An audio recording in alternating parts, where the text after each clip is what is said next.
Hey, welcome everyone. Hey, I am beyond honored to welcome our newest sponsor to the Other Side of Addiction podcast, Emergo Academy. This isn't just another program, it's a life changing approach built around one simple truth: recovery is a brain thing. I've personally taken the training and I've learned what I have learned from Dave and Susan Kenny has transformed the way I understand myself, my past, and most of all, my healing. Even if you're not looking to become a certified crisis and recovery coach, the brain first approach will shift how you see addiction, behavior, or even your own everyday choices. Because the truth is, most of us aren't trying to be destructive. We're trying to find relief from trauma, from pain, and that pain rewires the brain. Emergo helps untangle those patterns and resets the system so you can live free. If you're ready to think differently about recovery and about life, check out Emergo Academy. I did, and it's changed everything. Check out emergoacademy.com. Thank you, guys. I greatly appreciate it. And I just want to say thank you to my lovely friend, Brooke Rushton, for jumping in. My guest today had to reschedule. I reached out to Brooke, and she was like, I'm on it. I will be there. So, Me twice. So thank you, Brooke. I'll see. I dropped my pen. Now I got to find my pen. It disappeared. There we go. All right. I got my pen. So today, Brooke and I, we just decided today we don't really have a title other than this is just today an open book. Both Brooke and I have had a lot happen in our life this year. And it is based around addiction, and it's also based around really accountability, even just for ourselves as well as those that we have lost, our loved ones. And we just thought it would be really cool to just sit down and have a conversation because somebody told me a long time ago, which started my journey because I kept everything inside. And they told me it was time for me to talk about it. And my feelings was no one wants to listen to my sob story. Everybody's got their sob story. Plus, also, I thought out of 70 billion people on this earth, I was the only one going through what I was going through. Once I opened up, it's like the floodgates just opened. I mean, people that I have known for years started pulling me off to the side, speaking to me in private, going, I don't know if you knew it, Al, but I used to be a heroin addict. And I'd be like, what? I've known you for 8 years. I had no freaking clue. Because I opened myself up, thanks to the suggestion of my friend, it allowed other people to do the same. And we can't do this alone. As Brooke and I, we both know, right? We cannot do this alone. No. Oh, I can't. No. Yeah, we have to have, okay, I don't want to use that word. I think we get to have the blessings of having people in our life that we can trust, that we can sit down and talk to. And there is a little bit of a trick behind it though, a catch, right? It's being able to speak to somebody who has also gone through what you're going through because so many of us we like to shoot on people. Well, you should do this and you should do that. I've done it myself. I'm freaking guilty. And I'm working harder on not doing that. More of like, may I make a suggestion? Just a suggestion, because I don't know what another person is going through. I don't know their feelings. I don't know how hurt they are deep down inside. However, if I've gone through something similar, it makes it so much easier for that person to open up. And Brooke, you and I have opened up to one another. And, we talked about not getting emotional, but it has helped me a lot to be able to go, okay, I've got a friend that I can sit down who definitely knows what I'm going through because she's going through it as well. And it's comforting. It It's is. definitely comforting. It is. Uh, the day that my brother passed away, there wasn't too many people that I called, but I called you, you know, and I know I'm so thankful for you. That was a hard thing to go through, as and to just have somebody that you could call and just sit with for a minute and just, give them your feelings and have them know what you're going through and care about you enough to let you just be, you know? and that's you. And that's what you still continue to do for me. You I know, thank I know you. that I have you. You've got my back no matter what. Yes, and I know that you have mine. Yes, and I do. Yeah. 100%. Yes. It's crazy. Um, I'm going to share this with you, and I have not shared it with you or really anybody. It's the first time in my life where really somebody reached out to me. I mean, not in that way, but reached out to me to really open up to where when I hung up, um, I laid there and felt their pain and cried Yeah. because I knew the pain that you were going through to a point, Right. just to a point, right? It was still a little different, but however, it was also the same. And I know some people say that doesn't make sense, but it does make sense. 100%. And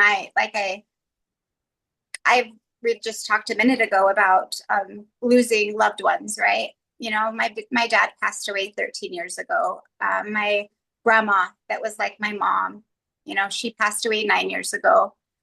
Cousins, friends. But this hits a little different. You know, losing Colt has been a little bit harder. Not a little bit, it's been a lot harder. I'm just gonna be Yeah. it's really hard. It's hard. Yeah. Yeah.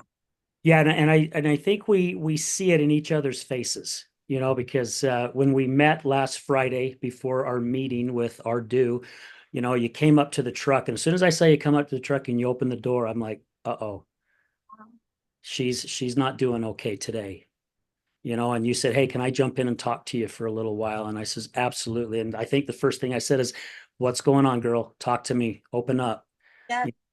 And you did. And again, that's just so nice to be able to have friends like that to where you can feel safe and open up.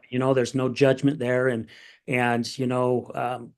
so many times a lot of us like to compare our life with other people's. And thanks to my training from Emergo Academy and stuff, I've also learned that's not just the case. Sometimes the best case is you just keep your stuff out of it and just there to listen and support them as much as you can.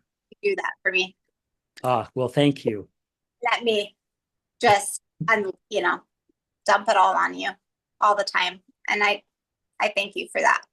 I thank you. Even before Colt passed away, the times that I had to go through, the things that I went through due to, Colt, you were always there to listen and to understand and to give good advice or just sit with me. I'm Uh, thankful for that for sure. Well, thank you, my dear. I appreciate you a ton as well. If you're okay talking about it, Brooke, Yeah, let our listeners know because there's a lot of us out there who are on that other side. right.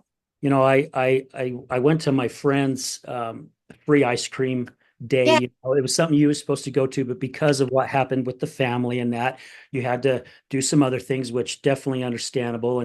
And he asked me if I would go up and talk to a couple that he knows, and I'm like, yeah, absolutely, I'd be happy to. And I go over there, and their son is struggling with alcoholism, and they're to their wits' end. They don't know what to do, and so just so our listeners know, what is it like for us on the other side to know we just don't have the power and the control to take somebody's pain away from them. well, what is it like?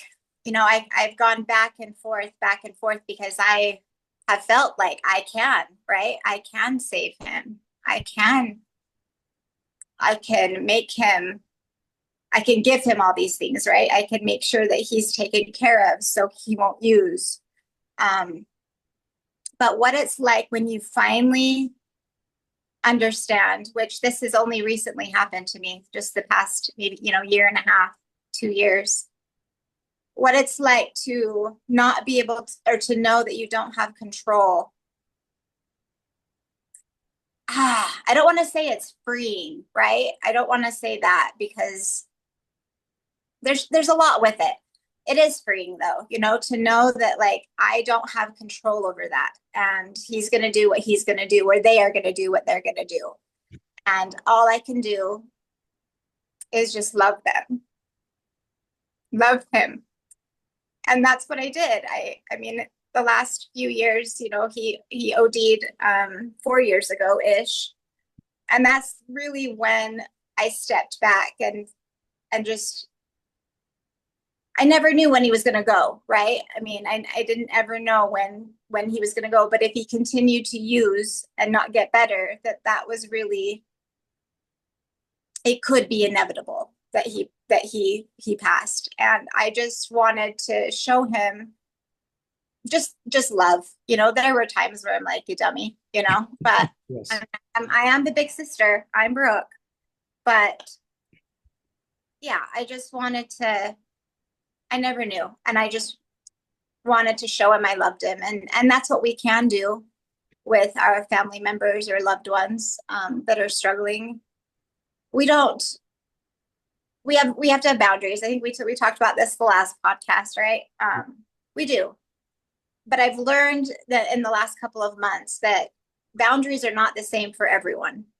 If you choose to, kick your kid out or your child or your spouse or whatever, right? And you're okay with that boundary, then that's your boundary, but there's other people that can't or won't do that. And that's okay too. Everybody has their own personal boundaries and nothing's the same. No two situations are the same. And I've had to realize that, right? That because this person is, kicking their loved one out or not giving them money or just completely cutting them off from any communication, that's them. Does that work for other people? No. Does that make sense? No, absolutely. Yeah, it is. Yeah, it is.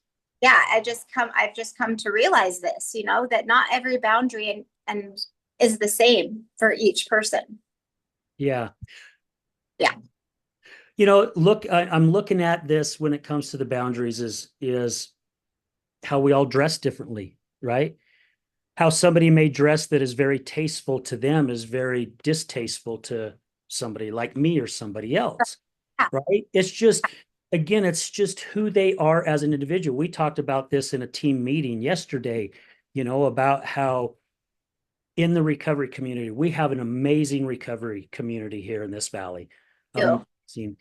However, I have also have noticed throughout the years that there's also a little bit of, well, if you don't do it my way, you're doing it the wrong way. So again, it goes to those boundaries. If we have to have boundaries as loved ones for those that are suffering, and vice versa, the addicts, ones in recovery, have to have boundaries with us, right? Because family members can destroy just as easy. 100%. But yet when it comes to the recovery community, where are those boundaries as far as everyone else with what works for them? Right. And see, and again, it goes back to the conversation that we had with our team meeting last night. I think that people are just they don't want to ruffle any feathers, which is respected. But I think every person's recovery is different. Not one single person is the same as everybody else. What this work, what this does for somebody may not do it for somebody else, right? Yeah, and I think that the more that we talk, the more that other people talk, that people will come to realize that not every person's story or recovery is the same as everybody else's, right? Somebody may choose not to use the MAP program. Somebody may choose to use the MAP program. And that's okay. I to an extent, I think that we all just need to open ourselves a little bit to there are other ways to recover. And if it's not your way or the way that you got clean or the way that your family member got clean, that's okay. Yeah. Yeah, absolutely. Because the whole point of it all is to recover. Yes. Yes. Yes. I, yeah, if you choose to be on a medication to help you get clean, you choose to be on a medication, to save your life, that has to be okay. That has to be okay. Because the goal is here is to recover, and especially with fentanyl on the streets right now, like we talked last night, it's a crisis. And the fentanyl is so different from everything else, right? That we've experienced, or that they've experienced. I think that we just need to educate ourselves on different drugs and different ways to heal. I Yeah. think it's important. That's what I love about being able to do this podcast and do this show. I've had so many guests and past guests come up to me and go, what I love about the show is you're open to allow everyone come on with whatever it is that they have to share what they have.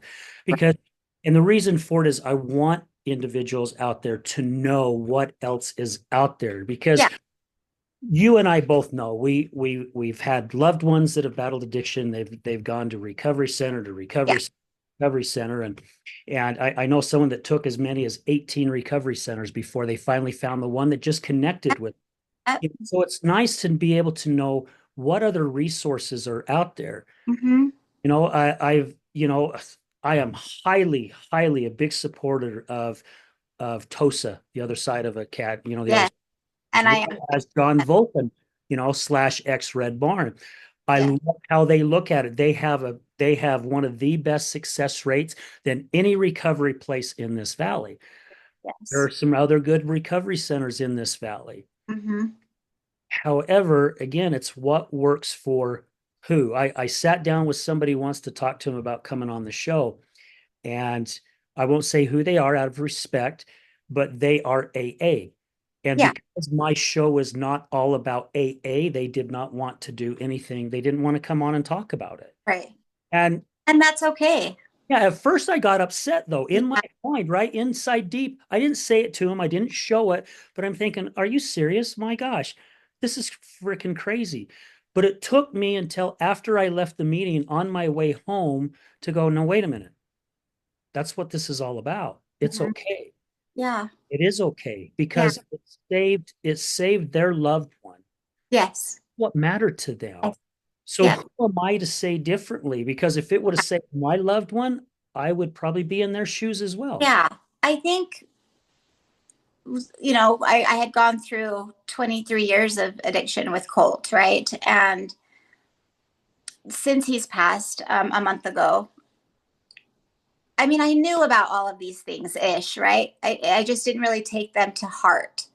Um, but since he's passed, I have really taken a lot of things that he went through to heart, and the things that he went through, such as he was an addict for 10 years before he got on methadone, and methadone through the drug court program.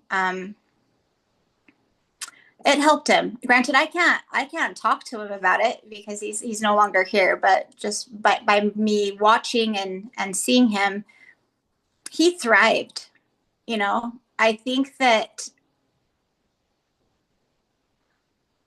I don't know, there, I need to do some research and need to look at the facts, but I believe that each individual person, again, isn't the same, right? Maybe they do need to be in long-term recovery, right? Like TOSA or the Red Barn, it was the Red Barn.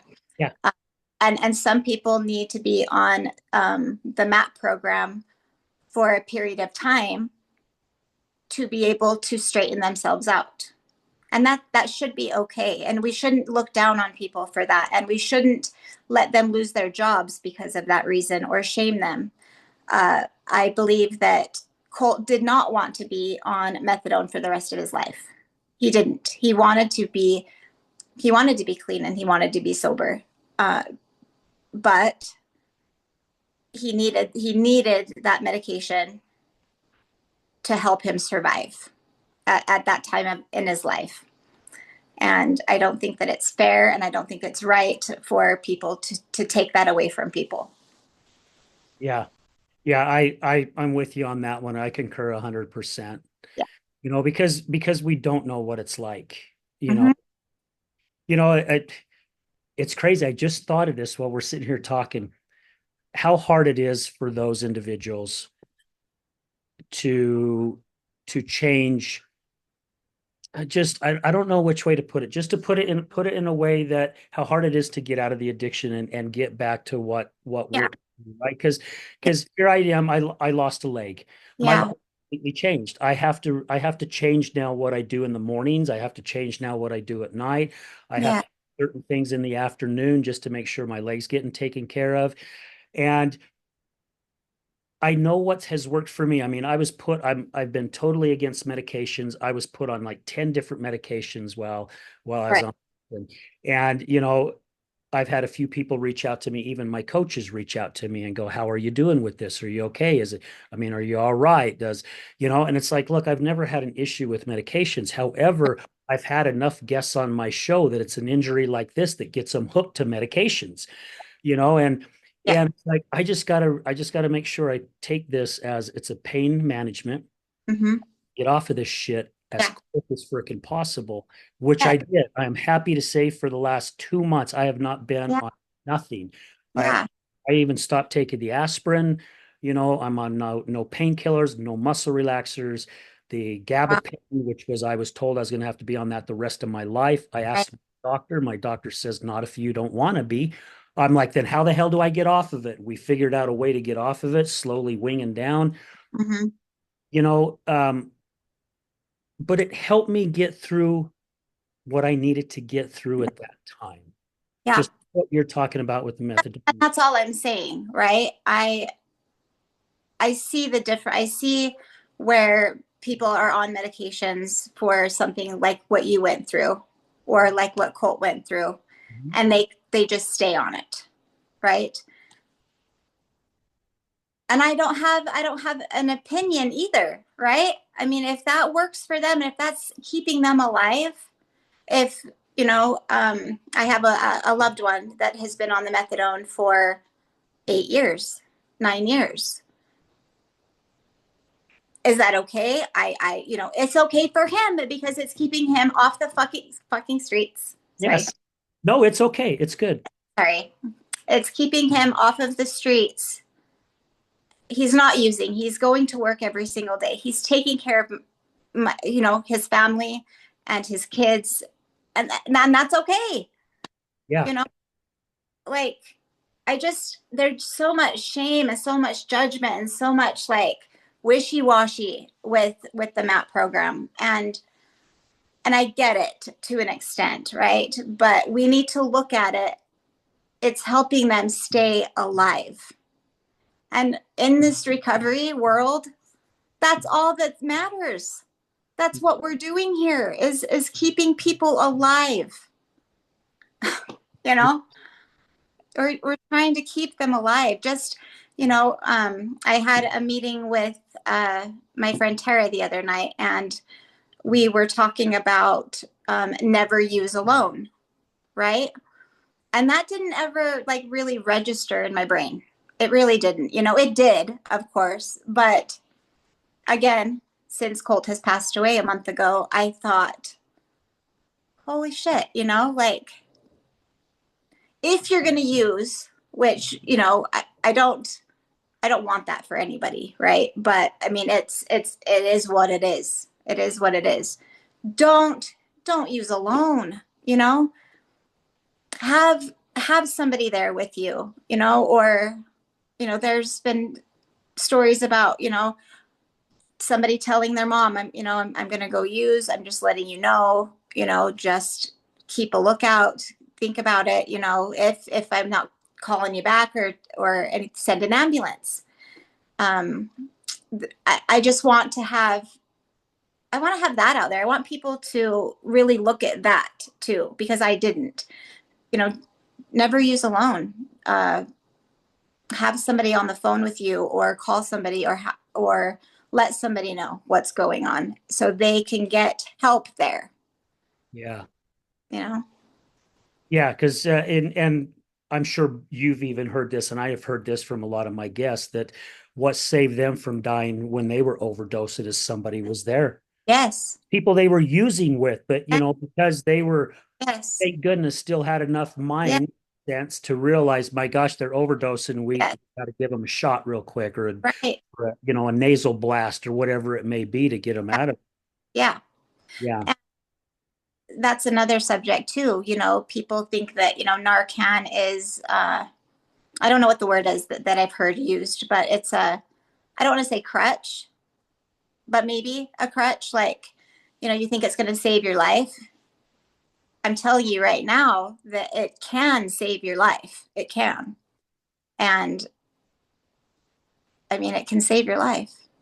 yeah, And just have that, have Narcan on you, even though you're not an addict, right? Or maybe you don't know anybody. I think that people should have Narcan with them, in case they see somebody in a vehicle, passed out or on the road or whatever. yeah, yeah. Have that. I think it's a good call to do it. I mean, I have some in my truck in my Yeah, glove compartment. yeah, yeah. And I've carried mine around for a long time. 4 years ago, I had a friend that I had talked to about Colt, and he gave me he gave me a thing of Narcan, right? And I'm like, the hell is this? Like, I don't know what this is, but I had found Colt 4 years ago in his room, thank God. Um, but I had that Narcan, and I found him. I ran down the stairs. I got the Narcan. Um, Thankfully, my mom was there too. She knew CPR. It's not the ideal. Like, this is not what we want, but it's helping the immediate situation right now, which the immediate situation is people are dying every 3 minutes from fentanyl overdoses. And not that this has to be about fentanyl, but because it's close to me right now, this is a crisis, and whatever we need to do to help it immediately. Long run recovery, awesome, great, but Narcan, never use alone, can Yeah, help. help. And Yeah, help. Because you hit the nail on the head. We are losing too many amazing people. we truly, we And, truly. yeah. And just so our listeners know, even if they're watching this for the first time, I've said this on the show quite a few times. Those who are battling addiction or who are in long-term recovery, I tell you what, they're some of the most amazing people I've ever met. They are. Seriously, I trust more of them than those that I would trust just off the street. I don't know. I don't know which way to put it because 100%, 100%. they're good people. The Are. majority of them are good people. Now there are some that are bad, right? They're not all. No, However, the majority of no. them are. They've been through some shit, you know, Yeah, through, yeah, and they've put their families through some shit. And so you just the connection that I have felt through so many people is amazing. This is my world. This is my passion. I these this life is amazing through this recovery, right? Like, I've met the most beautiful souls that have had some dark, dark, horrible things happen to them. And it's beautiful. yeah. It's great. Yeah. So our listeners know, um, that may not know what the MAP program is. Can you explain that? I can a little bit, I'm not super educated in it at all. I don't want to ever come across as that I know anything. But so the MAP program is a medical assisted treatment. It's lots of different medications that you can take to help with addiction.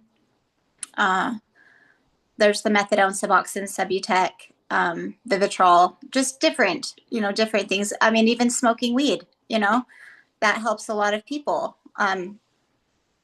It does. It helps a lot of people. And I'm not, I've not been in any of I can't speak for myself because I've not had to do any of this, but watching my little brother or friends, because I've had a lot of friends that have done the MAP program.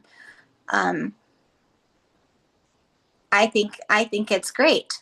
If it works for you, you know, if it works for you, I'm not saying sit around and smoke a bowl every single day and like just be lazy and, you know, I'm, but if it helps with your anxiety, so you're not thinking about going and picking up, or if methadone will help you keep you working, um, again, going back to Colt, he got a job at UPS back in 2017 and he thrived. He got up, went to work every single day. His coworkers loved him. His behavior was great. No accidents, no citations. He never had to get called into the office to be in trouble. And he was on methadone. He bought a truck. He was saving money so he could get out of my mom's house and provide for himself. And he was able to go on trips and do just life things, right? Life things, something that he hadn't been able to do before that because his addiction just had him so stuck. And that helped him. And I think it helps a lot of people. Again, a case by case situation, right? Everybody's different. Sometimes maybe somebody's on methadone and they're wrecking UPS trucks, but Colt didn't. And 2.5 years later, he went to another UDOT doctor and they told him that he could not be on methadone anymore. For what reason? Right? Because of what could happen. Right. But he had been driving for almost 3 years without any type of situation. Nothing bad ever happened. So I mean that's where I have a hard time. That's where this passion has come from. That I don't think that anybody should be able to have you lose your job. And Colt made choices. There's choices. I get it, I get it. But that was a choice that somebody else made for him that he felt shame for. And therefore he started using again. And 6 years later, he passed away.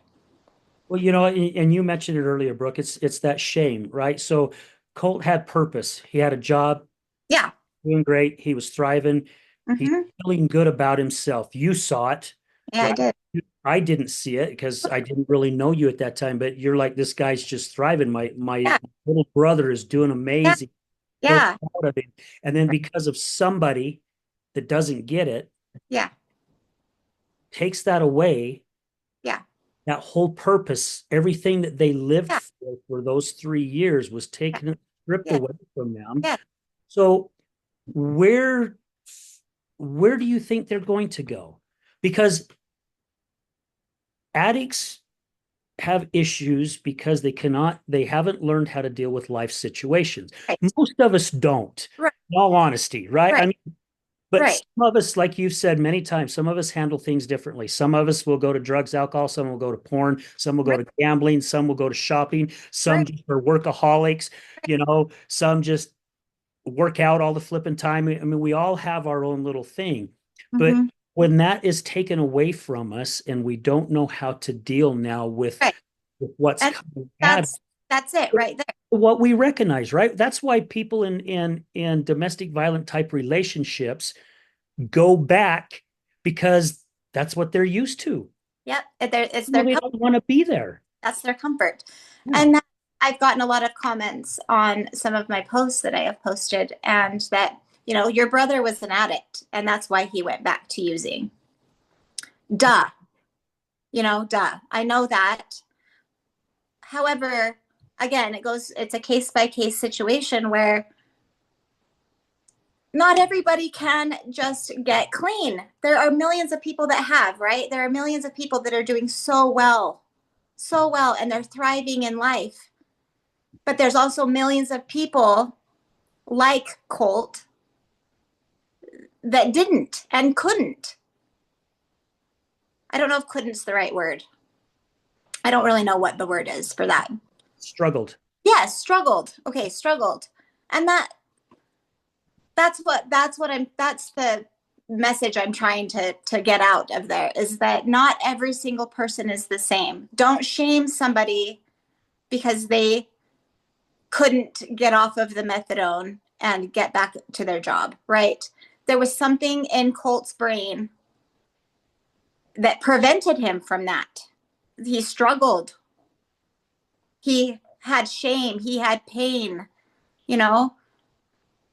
He was a strong soul. He was a strong soul. He helped so many people in the recovery community. I didn't know that at the time that he was alive, but after he's passed, hundreds of people have messaged me telling me how he helped them. There are people that are clean because of Colt's influence. He just couldn't do that for himself, and that's okay. I'm still so proud of him. I'm so proud of him. So proud of him for doing everything that he did with the pain that he had in his soul that nobody knew about, you know? Yeah. Yeah, we're all fighting silent battles. Right. All of us are. So that's why I do my best, and I'm not putting the crown on my head because Well, I've not always been that way. good. But that's why we do the best that we need to do to be nice to everybody and not make those type of comments, right? Because again, if you have not walked in those damn shoes, what gives you the right to say what you're going to say? Because you don't know how hard it is. Yep. I get people coming up to me at the gym. Matter of fact, I did today. Some of the ladies that I know and some other people I know come up and they're like, "How you doing?" And I'm telling them what my process is in the morning. They're like, "My gosh, I had no idea." You Yeah. just people get up and put their prosthetics on and they just go about their day just like we Right. do, right? And it's like, no, there's a whole new process, the whole new thing of doing it. But until you are in those shoes, you don't have a freaking clue. Yep. And I'm just as guilty. I'm not innocent because Right. when Jan was going through her stuff, I don't know Right. how many times I'm like, why can you not just stop? Oh, I know. No, but again, we don't get it. Same. Same. I didn't get it. I didn't. Why can't you just stop like this person over here? This person, we had gone to a meeting, I don't know, like 2 months, 2 or 3 months before he passed away. We went up with Cap, and we were coming back, and I'm like, oh God, okay. So you've not ever done the 12 steps, right? You've not ever done it. Like, you've had the opportunity to do it, but you've not done it. What if you did it? Like, maybe this is it. And, he kind of just looked at me like, you're you're dumb. Um, but yeah, like, not everything works for everybody, and me being the person that I am, I would do that too, like you did with Janan, right? Like, why can't you just do this because it may work, right? Or do that because that may work. I'm not them, even though I really tried to be, tried to have a lot of control. You don't have the control over that. That's what's hard for us, right, Brooke? We Yeah. really have to work hard at realizing it's their journey. Yep. Yes. We're in it. However, it's still their journey. It Oh, just there.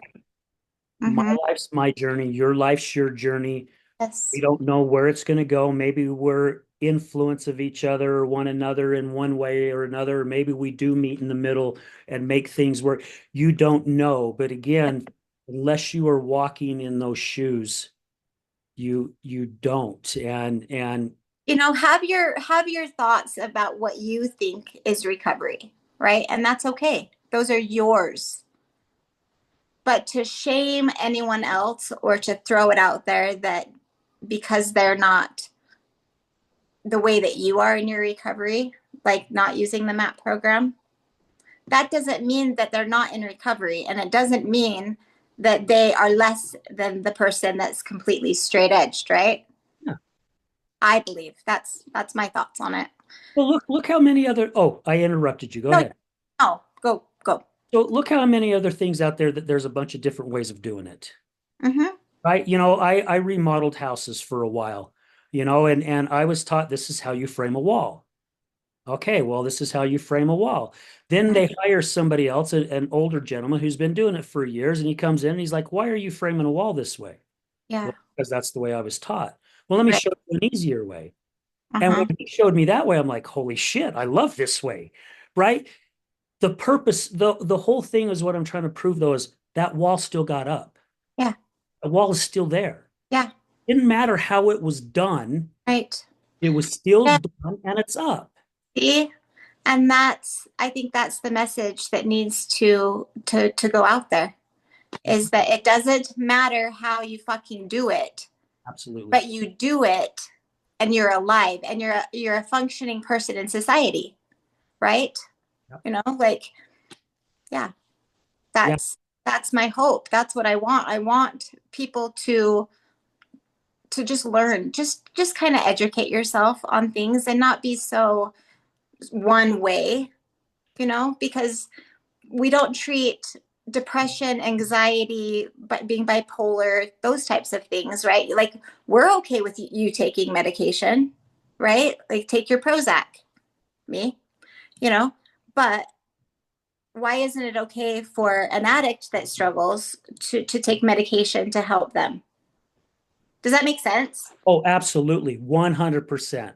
100%. And it's because of the way society has deemed it. And that I'm really struggling with society. I'm really struggling with it. I just want people to show love and just be kind, Not everybody is a piece of shit, you know. Or maybe they do crappy things, but it's not them, it's addiction. Yeah. Have more empathy, right? Yeah, More yes. empathy. And if we show more love, I still say it, love is the answer to it all. It It's is. the cure of it all. It is 100%. We are human. Of You course. Yeah. I catch myself kind of, I'm not perfect, but after seeing the struggle that Colt went through after the UPS let go, right? After watching him for 6 years just spiral and just, we couldn't even look at a UPS truck. We, he hurt so badly. Yeah. It's just, yeah, you cannot not have empathy or compassion or some type of a rage, right? Like, I have caught myself just being like, fuck you, Dot, Yep. Yeah. and It's easy to do. It it is is easy to do. so I'm human, and if anyone knows me, nobody messed with Colt, right? Or my sister Randy. Nobody messed with Colt. Actually, they probably did because maybe they weren't that afraid of me. But I was a wannabe bulldog, like he'd, sneak out of the house and I'd like get in my truck and run down to the corner and get out of the truck while he's, doing what he's doing, taking pictures, and being a psychopath. yeah. But Well, yeah, there's still a lot of protection there that I'm trying to protect him, and maybe not protect him, but just get his name out there, like share not his story completely, but my story dealing with him, dealing with that, right? And seeing what I saw and having the feelings that I have with the things that he went through. well, and good on you for doing that. I took Dave DeRocher's advice from Tosa. It's it's not it's not my job to tell Janan's story. That's her job. Was Right, job. You know, right, my job is to tell my story. right, right. And I learned so much from him that day when he told me Yeah, that. And I still bring certain things up, but I'm not in that depth of where I went before. And the reason why I went in that depth is because me taking accountability, I was playing the victim. Oh, poor yeah, me, because this is what I'm dealing with, when I wasn't even being vulnerable myself and throwing out what I was going through or what I did, you right, cocaine and alcohol use and all that other stuff. right. And so that's really changed me. Mhm. It changed my life. And I said it in my talk last year at the Huss event. The day I became vulnerable is the day that my life changed. Yeah. You No, know, it's, it, it it is. helped us grow. I have I have felt a lot of shame myself for going out and, throwing Colt's name out there, right? Or my dad or, the boyfriends that I had or whatever. Um, that's what it's okay. It's okay to share your feelings, my feelings on the situations, because this is my story. I may not be an addict. I may have not gone through a lot of the things that a lot of others go through, but I've gone through things myself because of other people. And it's okay for me to share that. I'm not a victim. I'm not, I of course we all get in our victim mentality for sure, but I think it's so important, especially in the year 2025 with recovery and addiction so big, right? That it's okay to share your story. It's okay to be vulnerable with the things that you went through. If that's going to help another family member that is going through the same thing that I went through with Colt, then that's great. It helps somebody, you Yeah. know. Again, I have been going to the Families of Addicts group, for a year and a half. And it was so amazing to know that there's others that feel like I do, that have gone through the same things that I've gone through. And we're okay to sit and talk about it. And nobody's playing the victim. It's just being vulnerable and showing love and compassion with each other. It's important. Very important. Very important. Because again, that's where that empathy and that love comes from. Mhm. It's the support. Because I believe I said at the beginning of the show, we cannot do it alone. No, There's no freaking way. no. I spoke about this in my last show, about how I get a kick out of when people say that they were a self-made millionaire. And it's Mhm. like, it's like he wasn't self-made. Right, There were others who had a part of this. right, right. And everything in my life today, I know now how I've looked at things and the experiences that I've experienced the past 15, 16 years. God has placed the right people in my life at the right time to help me get to point A. Now, quite a few of them have only been there for a short period of time. It's like they popped in my life and they left just as quickly, where I have no clue where they're at, how they disappeared. I look at those as those were the angels God needed to have in front of me at that time to get me to point A to point D. That is true. Now I still have people in my life to get me from A all the way to Z and Yeah. back to A if need be. Yep. So we can't do it alone. And if we try doing it alone, we will not succeed. You won't succeed. Again, I'll go back to Colt because that's kind of just what I know. Yeah. He knew all these things, right? I mean, he's been an addict for 23 years since he was 18 years old. Different programs, jail time, those types of things. He knew that he couldn't do it alone, but he did. He tried to do it alone, and you can't do that. You can't do it. You can't hide your things from people or pretend like everything's okay and then have everything be okay. It's not going to end that way. And it didn't end that way for him. Yeah. So, Yeah. It's just like my coaches taught me, and they talked about it in our training. It's that beach ball effect. mhm. And I love that analogy. I'm sure you've been in swimming pools and stuff, and if you have that beach ball, and doesn't matter how big the beach ball is, if it's this big or if it's this big, and you Hmm. try pushing that beach ball under the water, the further you try to go down, the harder it is. I mean, you could almost lift your feet off the ground in the pool by trying to push it, but eventually that thing's gonna it's gonna let go and it's gonna come flying up. True. It's true. Again, with grief, right? Like what we've gone through the last year, not even year, half just this year, Yeah. um, our loved ones passing away. There's no way that I could have gotten through some of the things that I had to go through just the last 4 weeks, because it's really only been, well, it'll be 5 weeks, but just the last 5 weeks, some of the hardest things that I've ever had to go through, just emotionally, right?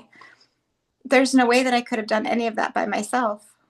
I have so many good people around me, so many good people that loved my brother, that it just, it's opened my eyes to how amazing and beautiful people are. Yeah. More, yeah, A lot of them out there. I'm glad that you brought that up. Thank you, Brooke, because there's a lot of them out there. there It are. really is. And that's really mostly what I see. And again, I'm not tooting my own horn, but I don't watch and listen to the media bullshit. Right. I don't want to hear about all the crap and the BS that's happening out there because most of it is probably fucking lies anyway. I mean, you don't know what to believe anymore, True. but the people that I have surrounded myself with, I know are good individuals, and they are so many. I've had good friends in the past. Yeah, I can say I have great friends now. it's true. It Not is. taking anything away from the other friends, but Mhm. it's great friends that Yeah, are there in a heartbeat for yeah, you, and they're there to comfort you, and they're there to listen to you and not shit on you. And yeah, I mean, those are amazing individuals. they are. And I'm blessed to have put myself in those, in that, having people come into my life that I will pick and choose who is now in my life, right? Mhm. If you don't stack up to what I need or what I want, then I mean, it's not that I wish you harm or but go away. Yeah. Yeah. There's True. there's those certain ones that are allowed inside your fear, Yeah. right in your bubble. There's Uh-huh. other ones that they're still there. They're still your friends. You still love and care about them, but they're on the outside. Yep. They're not allowed to get inside, which brings them into this area right here. True. Yep. Yeah. Just very blessed that I've had the people that I have, right? And the Hus committee, like our little Hus, it's amazing. And this group of people that you have brought me in to be with, thank you. Really, thank you. You guys are angels. Yeah, it's, I don't even know. I can't even express to you like how thankful I am that I am able to do some of the things that I've been able to do because of you and because of, other people in recovery. You're we're There's just love, lots of love. Yeah. Well, and we're excited to have you, and I feel blessed to have you on the team. Yeah. It's to me, it was my spirits that I give my credit to them because they're the ones that said, ask Brooke to be on the committee. Okay, so I asked you. And it's great to have you, and I'm excited to see what your reaction is going to be the day of the event because really whew, there's something that's there every single year. I mean, it's we would love to see it get bigger. We're okay where it's at because we know we're still touching lives, and Hmm. that's exactly what it's all about. Hmm. I'm excited to see where your heart's going to be after at the end of that day because I really feel it's just going to expand Yeah, 100 folds because that's what it does to us every single year. I'm so excited. Just even our Zoom meetings, right? Every couple weeks. Like that just that just pumps me right up, and it's just, there's so much love and light, and you and Mallory and the others too, that, you care so much. And it's so amazing that you bring others into this to be able to show them what this is, and to be a part of it, and to be a part of it. It's amazing. I'm excited. Like, yeah, this is amazing. Well, and this show will be out before you and Joe get on Good Things Utah. Yeah. Well, I might as well just throw it out there, guys. Make sure if you're here in the Utah area, the Salt Lake area, get on Good Things Utah, Channel 4 on Monday, the 30th. We got to be at the studio about 8:45. I don't know when Joe and Brooke will be on. However, they will be on, and we always get the link. We will get a link. I'm sure that'll be plastered all over social media Yeah. once it's up. Unless I screw it up, then there's that, but it's okay. You won't screw it up, believe me. Yeah, you've got it in your heart already. You got it in your soul, and that's one of the reasons why we wanted to ask you and Joe, because we know it's there. It all comes from the heart. And we wouldn't even have asked you to even be on the committee either if we knew it wasn't in your heart, because it means so much to all of us. Even our past committee members. I mean, our past team members, they're still part of the family, right? They haven't been a part of it for maybe a year or 2 years, but they're still a part of the Huss family. And it's because of that same passion, that same dream. It's just that life took them in a few different directions, and that's okay, because Mhm. that's what happens. But the family that we have built, and the relationships that we have built because of it. And Yeah. I'm glad that you brought it up. So, guys, mark your calendars for Saturday, October 4th at the Miller Free Enterprise in Sandy. It's going to be from about 10 to 2 o'clock. We've got 6 amazing speakers that's going to be coming in. Uh, we've got speakers who have gone through the addiction world. I mean, they've done it all, done all the drugs, alcohol. They've been to prison. They've ran with gangs. They've done it. They've done it all. And to see how their life is thriving to this day. And, you know, Tina, she's going to be talking about human design. As a matter of fact, she was just calling me to see what happened with the meeting yesterday, but I'll call her back afterwards. But yeah, that's just the information she's going to share is just going to be amazing. So, you guys can go to rooshrecovery.com to get your tickets. They're only $20, but we would love to see you there. That's for sure. Yeah. Bring everybody come, and see what this is. It's beautiful, a bunch of beautiful souls all getting together, in one day. It's going to be amazing. And it's for everyone, right? It's Right. it's for everyone. You do not have to have a loved one or you yourself in recovery. It Oh, is for everyone, because what you will learn and what you will hear. I mean, it's crazy that the majority of us that do this, we are not what I guess they consider a professional speaker, are the ones who are getting paid pretty good money for it. But I still look at these speakers as professional speakers. And the reason why is because they've lived what they're talking about. yeah. How professional is that? I mean, they've done it, they lived it. Yeah. And to educate people on things, that they've gone through, that will help. That's love, right? That will help. That will help change the world.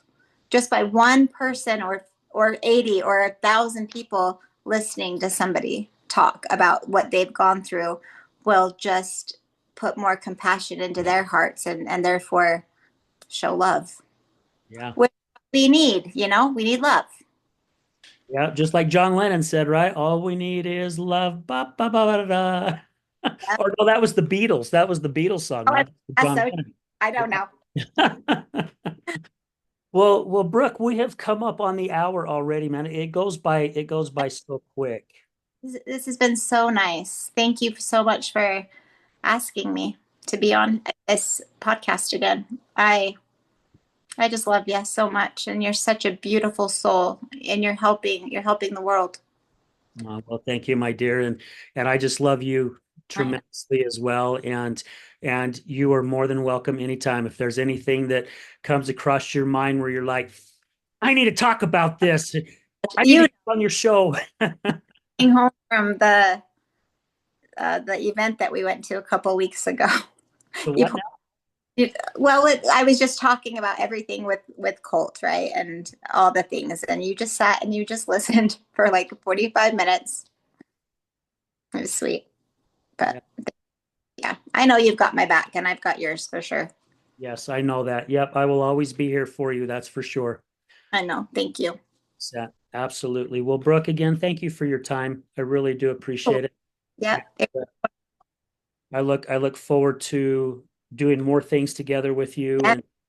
and spending time with you and us educating ourselves more and more, right? And supporting one another to get Yeah. through what it is that we're getting through. We got our battles as well, and by gosh, we may Yeah. not conquer them, but as long as we're moving forward, we're doing good. All that matters. Just got to keep going. Keep going.